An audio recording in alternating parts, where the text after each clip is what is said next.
পয়লা বৈশাখের দিন এত সুন্দর একটা মুহূর্ত, এত সুন্দর একটা দিন যে বরমশাই আমাকে উপহার দেবে সত্যি আমি ভাবতেই পারিনি। তো হ্যালো বন্ধুরা, চলে আসলাম তোমাদের কাছে নতুন আবারও একটা ভিডিও নিয়ে। হ্যাঁ, ভিডিওটা একটু পুরনো হয়ে গেছে। আসলে খুশির পড়াশোনা নিয়ে এতটাই ব্যস্ত হয়ে পড়েছিলাম না, ভিডিওটা আর এডিট করাই হয়েছিল না আর পোস্ট করা হয়েছিল না। তো ভিডিওটা অনেকটাই পুরনো।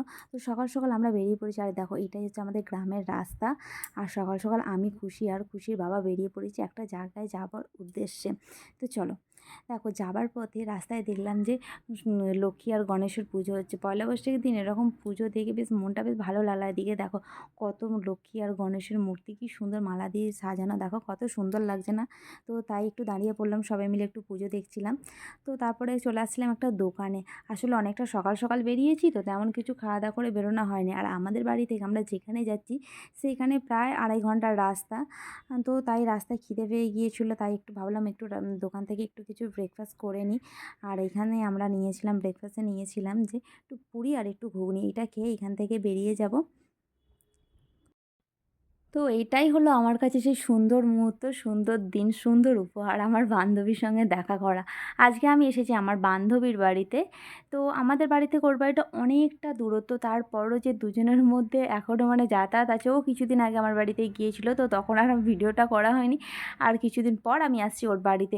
আর সত্যি বলতে এখন আমাদের বন্ধুত্বটা এতটা ঘনিষ্ঠ আছে সত্যি এই ফোন আর এই সোশ্যাল মিডিয়া। এই ফোন না থাকলে এত মানে দুজনের সঙ্গে কোনো বান্ধবীর সঙ্গে এরকমভাবে মানে পরিচিতিটা থাকতো না। আর ফোন না থাকলে কে কোথায় শ্বশুরবাড়িতে থাকতো জানতামও না। আর দেখো পয়লা বৈশাখের দিন কিন্তু ভীষণ গরম ছিল, আর বান্ধবী দেখো এই গরমের মধ্যে দাঁড়িয়ে দাঁড়িয়ে কেমন রান্না করছে আমাদের জন্যে। আমার তো ভীষণ খারাপ লাগছে সত্যি বলতে। আর আসতেই দেখো এদিকে মিষ্টি জল সমস্ত কিছু রেডি করে দিয়েছে। আমার মনে হচ্ছে এসে এই গরমের মধ্যে বান্ধবীকে আরও বেশি করে আমি কষ্ট দিলাম। তো আমি ওকে বলেছিলাম তেমন কিছু করবি না, আর দেখো কত কিছু করেছে। তো আমি ওকে বলেছি বান্ধবী দুজনে যাচ্ছি অনেক দিনের পর গল্প করবো। আর ও দেখো এত কিছু রান্না করেছে, নিজের হাতে বানিয়েছে বিরিয়ানি আর চিকেনটা। আর এত টেস্টি হয়েছিল বান্ধবী, তুই যদি ভিডিওটা দেখে থাকিস তো আবারও আমি বলছি ভীষণ সুন্দর হয়েছিল। তুই যে কবে এত সংসারী হয়ে গেলিস বুঝতেই পারলাম না দেখ।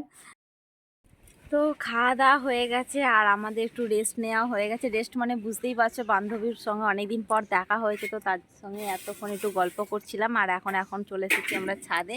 এই যে ওদের দেখো আম গাছ আছে ছাদে, এই যে আমের গাছে বসে আছি দেখো।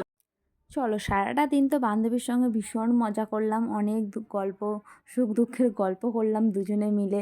জানি না আবার কবে দুজনে এইভাবে আবার সময় কাটাতে পারবো, হয়ে উঠবে কি না জানি না। যেহেতু দুজনে অনেকটা দূরে থাকি, তো তার জন্যে তো চলো আবার দেখা হবে অন্য একদিন। আর এই দেখো বান্ধবীকে টাটা করে এখান থেকে এখন বেরিয়ে পড়লাম। তো একটা খুব সুন্দর একটা দিন, সুন্দর একটা মুহূর্ত আমার এই মনের খাতায় স্মৃতি হিসাবে রয়ে গেল। খুব মিস করি রে সেই স্কুল জীবনের লাইফটাকে, খুব মিস করি, খুব খুব।